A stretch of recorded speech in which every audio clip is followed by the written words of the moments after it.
अहिल्या एक दिव्य नारी है, सागर के मंथन से निकली है, समुद्र के मंथन से अहिल्या निकली है और महात्मा गौतम की पत्नी है।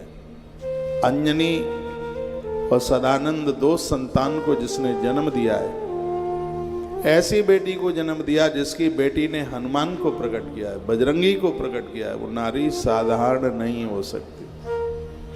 माता जानकी ने जिसके पक्ष में बात कही थी, महात्मा गौतम जब मिथिला की सभा में गए, पिता ने बेटी को बुलाया था, कहा बेटी आओ ऋषवर को प्रणाम करो, तो अपनी मुंह को फेर करके जानकी माता खड़ी हो गई और बहुत देर हो गई थी। पिता ने कहा था बेटी ये ऋषवर हैं, इनको प्रणाम करो, क्या तुम इनके बारे में जानती नहीं हो? छोटी बेटी 6 वर्ष की सीता कहने लगी हाँ पिताजी, मैं इनके बारे में जानती हूँ, ये वही गौतम है जिन्होंने अपनी निरपराध पत्नी को पत्थर की शिला बना दिया। जो पुरुष एक नारी की महिमा नहीं समझ पाया, जनक नंदिनी उसको कभी देखना पसंद नहीं करती। यह महात्मा जानकी ने कहा था। और सीता माई ने कहा था कि मैं तप करूंगी और एक ऐसा पुरुष धरती पर उतारूंगी जिसकी चरण रज के द्वारा तुम्हारी पत्नी का उद्धार आत्म कल्याण होगा। कथा आती है कि माता जानकी ने माँ गौरी का पूजन किया था, माँ भगवती जगदम्बा का पूजन किया था, स्वयं परमात्मा उनके पति के रूप में अवतरित हुए। जब गुरु विश्वामित्र के साथ वे आ रहे थे तो उन्हीं की चरण धूल के द्वारा माता अहिल्या अपने दिव्य रूप में चल करके आई। लेकिन इस नारी की महिमा तो आप देखिए, इसके हृदय में लालसा थी, भले ही मेरे पति ने मुझे अभिषिक्त किया, मुझे पत्थर की शिला बना दिया, तो भी पति के हृदय में, अहिल्या के हृदय में बहुत बड़ा स्थान था। लड़ाई झगड़े हो जाएं, जीवन ऐसा जिया जाए कि पति के हृदय में पत्नी को स्थान होना चाहिए, पत्नी के हृदय में पति को स्थान होना चाहिए। इतनी बड़ी घटना घट गई तो भी माता अहिल्या के हृदय में अपने पति के लिए स्थान था। इसलिए बहुत बढ़िया छंद है, रामायण के ये छंद पढ़ने के लायक हैं। देखूं भरि लोचन हरिभव मोचने ही लाम शंकर जाना, विनती प्रभु मोरी मैं मत भोरी, नाथन मांगहूं वर आना, पद कमल परागा रस अनुरागा, मम मन मधुप करही पाना। मेरा मन रूपी भौरा आपकी कृपा के रस का रसास्वादन करता रहे, जय पद सुर सरता परम पुनीता, प्रगट वही शिव शीस धरे। जिन चरणों से गंगा प्रकट हुई और महादेव ने जिसको अपने सिर के ऊपर रख लिया, सोई पद पंकज जय पूजत अजमम सिर धरे कृपाल हरि। हे भगवान, आपके चरण की रज मेरे सिर के ऊपर भांत सिधारी गौतम नारी, बार बार हरि चरण परी। भगवान को बार बार प्रणाम, जो अतिमन भावा सोबर मांगा, गई पति लोक आनंद भरी। वो पति के स्थान को चली। माता अहिल्या के प्रति मेरी बड़ी श्रद्धा है। मैंने ग्रंथों में इसकी कथा पढ़ी, अस प्रभु दीन बंधु हरि कारण रहित दयाल। भगवान ने इसका उद्धार आत्म कल्याण कर दिया। तुलसीदास जी कहते हैं भैया वो कितने मूर्ख हैं वो लोग, ऐसे दयालु परमात्मा को भूल करके जो इधर उधर भटक गए हैं। उन्हें भगवान की शरण ले लेनी चाहिए। परमात्मा के बिना जिंदगी का कहीं कोई सार नहीं है, जीवन का कोई कल्याण नहीं है। जिंदगी में भगवान है तो सब कुछ है, जीवन में परमात्मा नहीं है तो कुछ भी नहीं। अहिल्या द्रौपदी तारा कुंती मंदोदरी तथा, पंचकन्या स्मरे नित्यम महापातक नाशन। जो पतिव्रताओं की कथा को सुनेगा उसके संपूर्ण पाप जल करके राख हो जाएंगे। गीता प्रेस ने बहुत समय पहले एक अंक निकाला था, नारी अंक, आपके हाथ लग जावे तो उसे जरूर पढ़ लीजिएगा। उसमें लोपामुद्रा की अद्भुत कथा है, माता गार्गी मैत्रेयी की कथा है। जिसमें नारी के एक बहुत बड़े महात्म्य महिमा का वर्णन किया है। जैसे अग्नि पुराण में नारी की बहुत कथाएं, माता मदालसा जैसी देव देवियों की कथा से ग्रंथ भरा हुआ पड़ा है। पद्म पुराण में भी एक खंड पूरा मातृशक्ति के द्वारा, एक देवी सांडल्य की बड़ी अच्छी कथा है जिसने टक्कर ली थी महात्मा मांडव्य से। मैं कुछ इन देवियों की कथाओं को आपके बीच में रखकर ये बताना चाहता हूँ, इस सृष्टि को चलाने में नारी का कितना बड़ा योगदान है। जितने भी मुझे पुरुष सुन पा रहे हों, आप ठीक से इस कथा को सुन लीजिए। आपके घर में या हमारे घर में या और किसी के तीसरे घर में, किसी के घर में माँ है, किसी के घर में बेटी है, किसी के घर में बहन है, किसी के घर में वो पत्नी है। इसके द्वारा ही खानदान परिवार दिन दूना रात चौगने के रूप में उभर रहा है। इसकी गरिमा समझिए, इसकी महिमा समझिए। साक्षात सरस्वती बनकर, लक्ष्मी बनकर या महादेवी बनकर के आपके घर में पधारी है, जिसकी वजह से आपके घर का संचालन चल रहा है। अब मैं माताओं को निवेदन करना चाहूँगा कि पति के प्रति तुम्हारी भी कितनी बड़ी सद्भावना होनी चाहिए। इस संदर्भ में इस धरती पर एक नारी हुई है जिसका नाम है क्या नाम है उसका, अन्नपूर्णा। जैसे माता सती सावित्री काल के गाल में से यमराज के यहाँ से अपने पति के प्राणों को लेकर के आ गई, ऐसे और भी देवियां इस भारत की भूमि पर हुई हैं जिनके तपोबल के द्वारा मरा हुआ पति जिंदा हुआ है। ऐसी कई नारियां हुई हैं, उनमें से एक नाम आता है माता अन्नपूर्णा का, जो कि मैं 30 वर्ष में पहली बार यह प्रसंग आपके बीच में सुना रहा हूँ। इस कथा को सुनने से परिवार का आयुष बढ़ता है, उम्र बढ़ती है। ऐसा वरदान महादेव का मिला है इस देवी को। उसकी कथा मैं आपके बीच में रख रहा हूँ। श्री कृष्णचंद्र एक बहुत बड़े जमींदार व्यक्ति थे। उनके पास असीम संपदा थी, पर भयंकर अकाल में उन्होंने प्रजा की पूरी सहायता करी। वह ऋणी हो गए थे। ऋण चुका करके उन्होंने बच्चों को कहा था, बेटा हमारी लाज रखना। मरते समय उन्होंने एकमात्र अपने पुत्र रघुनाथ से कहा था। पिता ने इतना दान किया था, सब दे दिया था, कुछ बचा नहीं था बिल्कुल। उनका एक बेटा था जिसका नाम था रघुनाथ। ये कथा सुन लो, आनंद हो जाएगा। जिस समय पिता मौत को प्राप्त हो रहा था तो उन्होंने कहा था, बेटा मंदिर में तो भगवान होते ही है, यदि भूखा व्यक्ति दरवाजे पर चल करके आ जावे, उसको भोजन करा दिया जाए तो साक्षात परमात्मा भोजन करके गया है। ऐसा उन्होंने अपने पुत्र रघुनाथ को ये बात कही। एक बार अकाल पड़ गया था, दुर्भिक्ष इतना पड़ गया था तो कहीं किसी को खाने पीने को कोई व्यवस्था नहीं रही थी, तो इन्होंने अपना सब कुछ गरीबों में, दीन दुखियारों में, अनाथ लोगों में इन्होंने सब कुछ बांट दिया। अपने पास कुछ भी इन्होंने नहीं रखा। मृत्यु हो गई उनकी। बेटा एक ही था रघुनाथ। माँ का नाम था कमला देवी, जो अपने पति के साथ में सती हो गई। बच्चा अनाथ जैसा हो गया। रघुनाथ ने जमींदारी और घर गृहस्थी सब कुछ, थोड़ा बहुत बचा था वो सब पिता के ऊपर कोई ऋण कर्जा रह गया था, बच्चे ने सब चुका दिया। पिता ने जिनके हाथों से ऋण कर्जा लिया था, पुत्र रघुनाथ ने वो सबका चुकता कर दिया। वह हमेशा भगवान के भजन में लगा रहता था। उसकी शादी हो गई थी, उसका विवाह हो गया था, पत्नी पियर चली गई थी और उसकी पत्नी का नाम था अन्नपूर्णा। ऐसा बेच बाच करके पिता का कर्जा चुका करके पुरी के लिए चला गया। गरीब था, बहुत भारी गरीब, कुछ भी खाने को था नहीं। चिथड़े के द्वारा अपने शरीर को बस ढके हुए था। शयन के लिए धरती तकिए के रूम में बस हाथ ही था। हाथ का तकिया लगा करके जहाँ पड़ा रहता है, बस वहीं भगवान का भजन करता है। कलावतीपुर के प्रसिद्ध धनी गंगाधर की पुत्री अन्नपूर्णा, शादी के तत्पश्चात पत्नी चली गई थी अपने पियर पिता के पास में। अन्नपूर्णा अपने मायके में थी। दामाद की दरिद्रता का समाचार अन्नपूर्णा के पिता को मिला। पिता बड़ा घमंडी था, धन का घमंड होता ही है। उसकी रघुनाथ की गरीबी की जानकारी जब अन्नपूर्णा के पिता को यह प्राप्त हुई तो उसने अपने 7 पुत्रों को, ये 7 बेटे थे उसको और एक बेटी थी अन्नपूर्णा, तो उसने 7 बेटे और अपनी पत्नी को संग में बिठा करके और ये मंत्रणा की कि हम अपनी बेटी का विवाह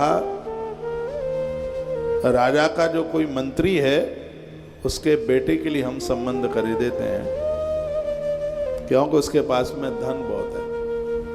तैयारियां हो रही थी, बहुत ध्यान से सुनिए। सगाई की पूरी व्यवस्था हो रही थी। कानों कान यह बात अन्नपूर्णा उसकी बिटिया को यह पता लग गया था। अब वह तो सोचने लगी, रोने लगी कि मैं क्या करूं। इन्होंने यदि मुझे किसी के हाथ में दे दिया तो मैं तो मर जाऊंगी। मेरी भांवरें अब किसी और के संग तो नहीं पड़ेंगी, क्योंकि मैं विवाहिता हूं। और नारी की आंख में जो पुरुष बैठा है, उस नारी की आंख में कोई दूसरा पुरुष बैठता है तो वो तो व्यभिचारिणी होती है, वो तो गड़का होती है, उसके अंदर देवत्व का तो असर ही नहीं होता। ये वह मन में विचार करने लगे। वो कहती है कि भले ही मेरा पति गरीब है, लेकिन मेरा पति मेरे लिए नारायण है, मेरा पति मेरे लिए विष्णु है। वह मन में ऐसा विचार करने लगी, सोचने लगी कि मैं करूं तो करूं क्या। उसने एक चिट्ठी लिखी और चिट्ठी लिख करके वो अपनी धाई के पास पहुंची और कहा, काकी कैसे भी ये चिट्ठी मेरे पति के पास तक पहुंचा दी। धाय बहुत अच्छी थी, बढ़िया थी। उसने अपने पति के माध्यम से पुरी तक वो चिट्ठी पहुंचवा दी। चिट्ठी को रघुनाथ पढ़ने लगा, आंख में आंसू आ गए जब अन्नपूर्णा ने लिखा था कि मेरे पिता मुझे किसी दूसरे के हाथ में देना चाहते हैं, विवाह को सिर्फ 4 दिन रह गए हैं, आप कैसे भी मुझे यहाँ से हे प्राणनाथ आके ले जाइए, मैं आपके चरणों की किंकरी हूँ। नारी को कितना सहज होना चाहिए। इन कथाओं को सुनकर पति और पत्नी में बड़ा प्रेम बढ़ता है। और हमारे ग्रंथ कहते हैं संपदा वही है जहाँ परिवार का माहौल बढ़िया है, जहाँ कहीं लड़ाई नहीं है, झगड़ा नहीं है, दोनों एक दूसरे के कष्ट को समझे, दोनों एक दूसरे के परेशानी को समझे। ऐसे घर में ही तो देवी देवता आकर के वास करते हैं। राम उस अवध में इसलिए प्रकट हुए, माँ कौशल्या, महाराज दशरथ में लड़ाई का कोई प्रमाण नहीं मिलता। इन कथाओं को सुनकर के परिवार में बड़ा प्रेम जागता है। चिट्ठी आंसुओं से भीनी हुई थी। उसने क्या लिखा चिट्ठी में, हे प्राणनाथ, मैं आपके चरणों की किंकरी हूं। मेरे माता पिता तथा भाई मुझे ऐसी फाल्गुन शुक्ला पंचमी, जिसको वसंत पंचमी कहते हैं, राजमंत्री के पुत्र के साथ मेरा पुनर्विवाह करना चाहते हैं और निश्चित हो गया है। मैं जलहीन मीन की तरह, मछली की तरह तड़फ रही हूँ, छटपटा रही हूँ, मेरा कोई वश नहीं है। हे नाथ, टकटकी लगाए आपके आने की मैं प्रतीक्षा कर रही हूँ। उक्त तिथि के पूर्व आपके दर्शन नहीं मिले तो देवलोक में ही फिर मुझे आपका दर्शन होगा, यानी मेरी मृत्यु हो जाएगी। आपकी दासी अन्नपूर्णा। ये पत्र में लिख दिया था। फाल्गुन शुक्ल पक्षमी केवल 10 दिन रघुनाथ ने सोचा, मैं तो 4 दिन समझ रहा था, 10 दिन बस बचे हैं। उसने ये सोचा तो उसका मुंह सूख गया। दौड़ा हुआ उसका मन सीधे भगवान के पास चला गया। परमात्मा का परम तो भक्त था ही। पिता ने गलत काम पर नहीं, संपत्ति अच्छे कार्य के ऊपर खर्च की। माता पिता धार्मिक होते हैं तो उसका पुण्य बच्चों को जरूर मिलता है, पक्का मिलता है। माता पिता के धर्म सदकर्म करने से ही तो बच्चों की वृद्धि होती है। तो वर्णन किया जाता है, वह भगवान को प्रार्थना करते करते और पैदल ही वो चल पड़ा और अपनी पत्नी के उस पियर में पहुंच गया। जैसे बाबा तुलसी गए, ये भी जैसे तैसे कैसे भी पहुंचा और ससुराल में प्रमुख दरवाजे पर चिथड़े पहने हुए मुख्य गेट पर ही जाकर के वो लेट गया। प्रातः दरवाजा खुला तो ससुर ने देखा, उसने अपने बच्चों को जगाया और कहा कि देखिए ये भिखारी आ गया है और हमारी तो बेटी का विवाह दूसरी जगह होगा, ये तो हमें नाक कटाने को आ गया है, क्या करें। तो उसके बड़े वाले बेटे ने उसको उठाया, अंदर लेके गया, बदनामी ना हो जाए इसलिए उसको निला धुला करके उसको बढ़िया से कपड़े पहना दिए। अब वह पिता अपनी पत्नी और बच्चों के साथ मशवरा कर रहा था,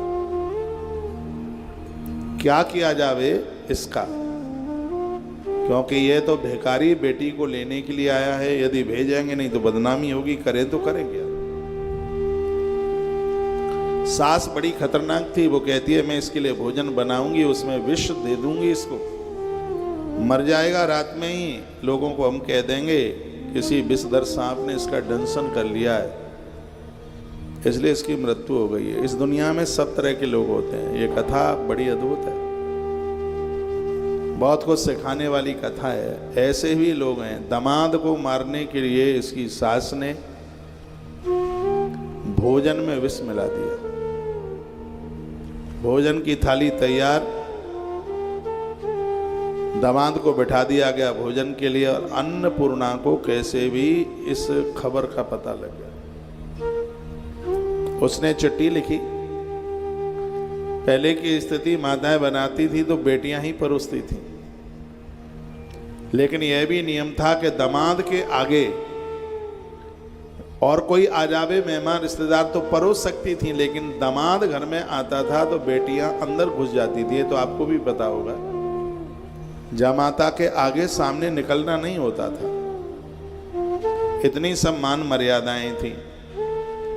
उसने एक भोजपत्र के ऊपर ये लिख दिया, तुम्हें मारने की तैयारी कर ली गई है और इस भोजन थाली को तुम बिल्कुल भी हाथ भी मत लगाना, इसको तुम खाना मत। तिल की टिक्की बनाई गई थी, उसके नीचे उसने वो कागज रख दिया, क्योंकि उसको पता था कि मेरे पति को तिल की टिक्की अच्छी लगती है। जब वो भोजन शुरू करेंगे तो तिल की टिक्की उठाएंगे, जैसे उठाएंगे तो उनको ये कागज दिख जाएगा, तो ये पढ़ेंगे जरूर।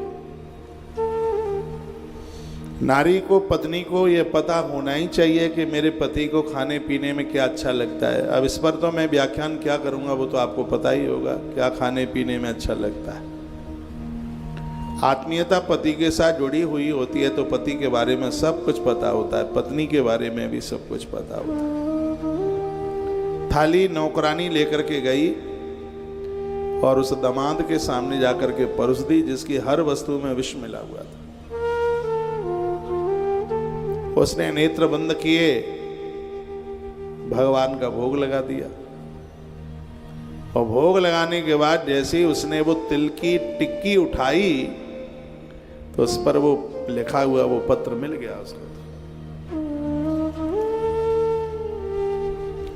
जैसे ही वह पत्र मिला तो उसने वो पत्र उठा करके देखा तो उसमें क्या लिखा था कि बेसम गरल जामे मिलो, नाथ बचन पतियाओ, दासी तब चरण निपरे, रुको अन्न नहीं खाओ।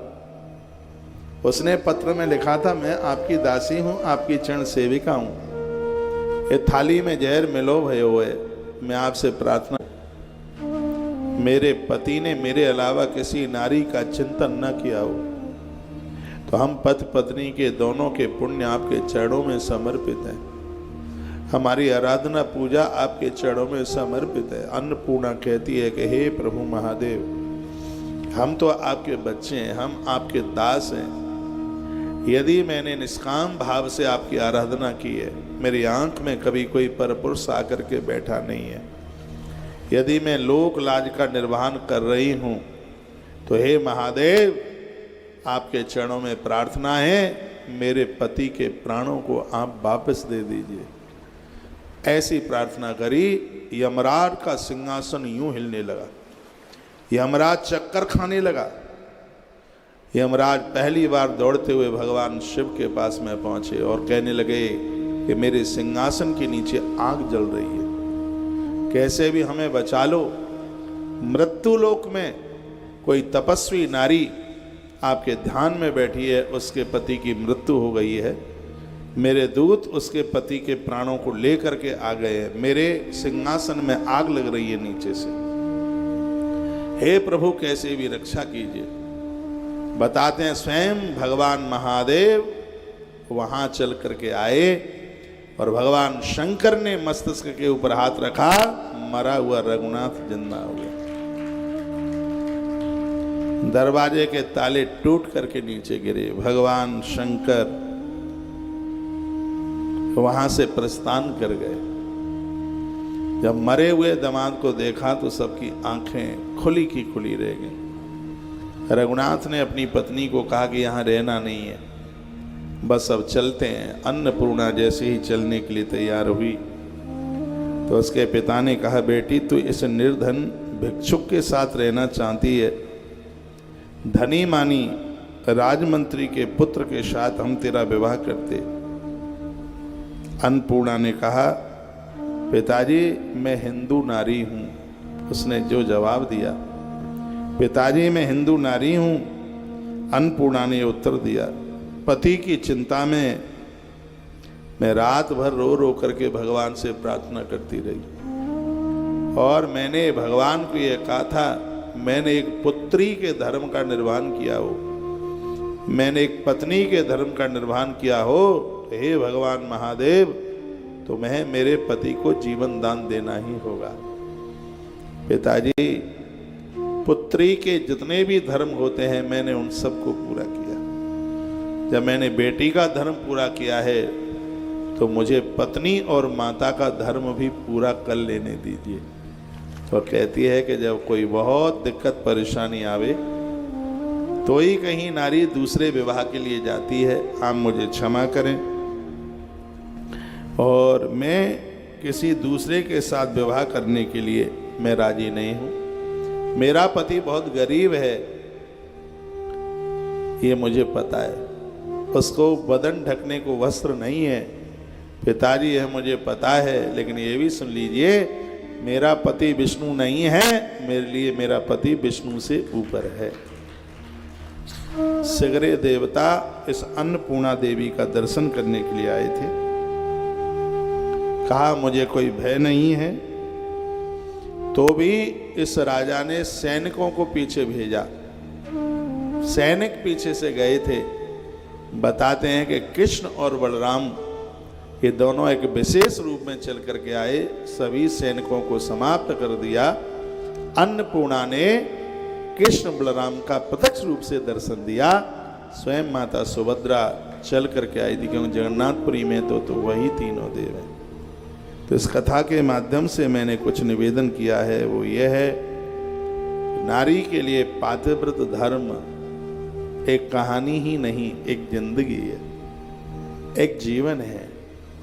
नारी के पुण्य हैं परिवार को बहुत ऊपर पहुंचा देते हैं। ये कथा कहना चाहती है कि धरती की नारी मर्यादित जीवन जीती है तो फिर उस धरती पर भूकंप नहीं आता। तो वहां कोई ऐसी दिक्कत नहीं आती। वह नारी की साधना, नारी की तपस्या के द्वारा बंजर धरती फलने फूलने लगती है, ऐसा ब्रह्म पुराण के अंतर्गत लिखा है। इसलिए पूज्य मातृशक्ति को तो बहुत पावन, बहुत पवित्र होना चाहिए। एक चौपाई कल भी मैंने बोली और आज भी मैं बोल रहा हूँ, और फिर मैं आगे माता द्रौपदी के चरित्र की तरफ बढ़ूंगा। अभी आप माता अहिल्या देवी का चरित्र सुन रहे हैं, जो कि कथा बहुत आनंद कर देने वाली है।